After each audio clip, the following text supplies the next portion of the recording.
Que isso?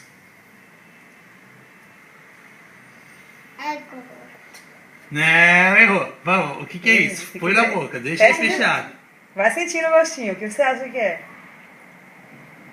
É Gucci. Não. Não. Ele é leia. Ah, Acertou, fechou né? o olho. Vai, Ô, Carlos, agora resolve. fecha os olhos. Abre a boca. É queijo. Acertou. Fecha os olhinhos. Fecha o Não, olhinho. você tem que fechar, cara. Peraí, olhinho fechado. Aqui, meu. Boquinha aberta. Que isso? Verdade. Acertou, mas tem que deixar o olhinho fechado, vá. Isso. Tá, você vai fazer uma surpresa.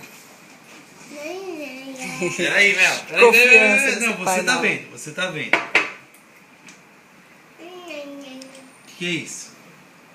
Um queijo. Acertou. Aí, acertou. Vamos lá. Mais coisas. Não tô vendo. Não é pra ver. Tá assim. Vamos lá. Que é isso? Não, fecha não, a boca, fecha- boca, fecha o olho. Abre a boca. Mel, né? Açúcar, tá bom. Mas não é pra olhar, não. É pra deixar o olhinho fechado. Vamos lá.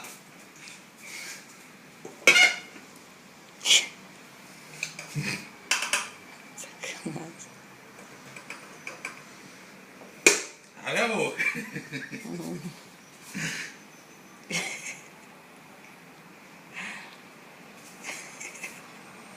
O que é isso? Hã? Chique. O que é isso? Chique. É gosto de quê? De pimenta. Pimenta, não. O que é isso, Mel? Sal. Acertou. Eu não gosto de sal. Não, né? Agora a gente vai fazer outro, tá? Outra novidade, fecha o olhinho. Fecha os olhos. Tá bom. Tá bom, mãe. Peraí, só mais um. Fecha. Agora solta um beijo. Com o olho fechado. I love you. É. Não, olho fechado, moça. Tá bom.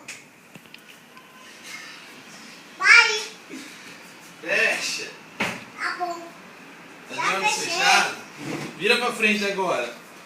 Pra sua frente, pra mesa. Vira pra mesa. Agora abre a boca. Que é isso?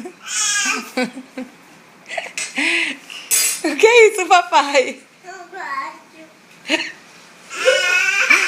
O que é, Carlos? O que é, Carlos?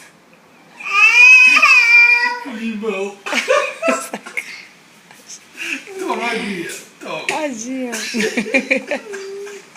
Olha o desespero.